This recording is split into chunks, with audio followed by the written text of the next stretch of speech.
Hi, it's Andrew here. Just going to talk our way through this little painting. It's a little 10x8 oil on the board, painted from one of my plein air sketches which I did a while back in using oil bars, oil sticks.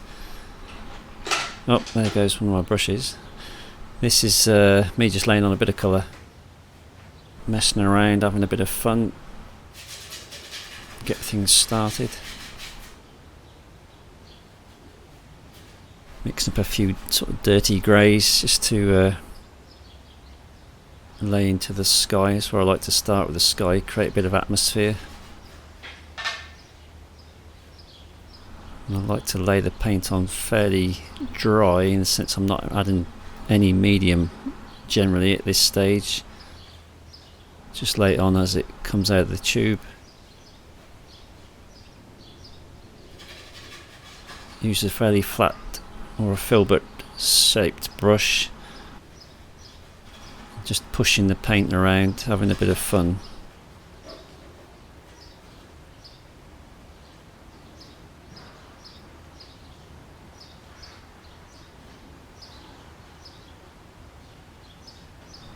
Sometimes I have to just stop and have a little think about it, but generally it all happens quite fast.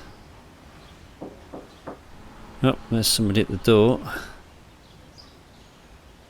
It's in my studio, so there's space at Crowdy in Red Roof. We've got lots of studios around us. Just occasionally doing a video and somebody just taps on the door, making me a coffee, something like that.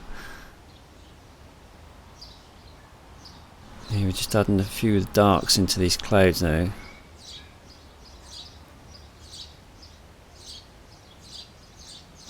Basic palette I'm using is a split primary palette, which is two yellows, cool and a warm, two reds, again cool and warm, and same with the blue, warm and a cool blue, believe it or not, there is such a thing.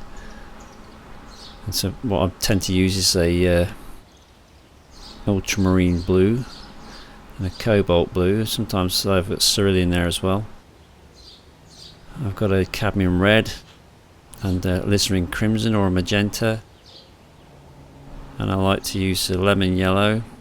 I found the Michael Harding one is the one I prefer, and cadmium yellow.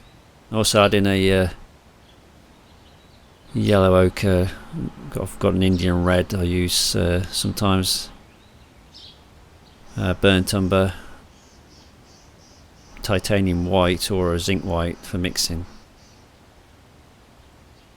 And I do add other colours in sometimes, which I've got a violet,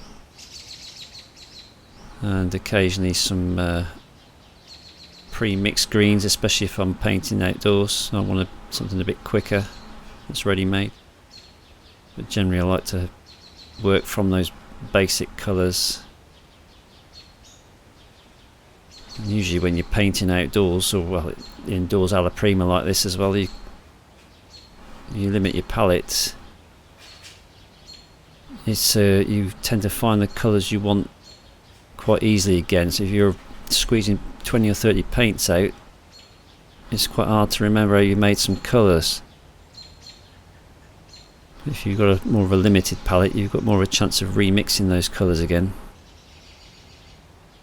And obviously if you're walking around carrying all your gear painting outdoors, you don't want to be carrying too much weight around, so it does help to have a limited palette in that instance. Here I'm just scraping back with the knife just to remove some bits which didn't quite work.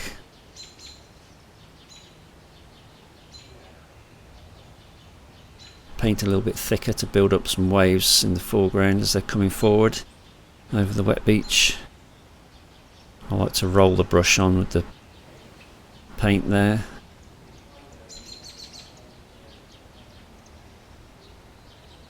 And generally now I'm just going around just working on the painting as a whole to keep it together and try and just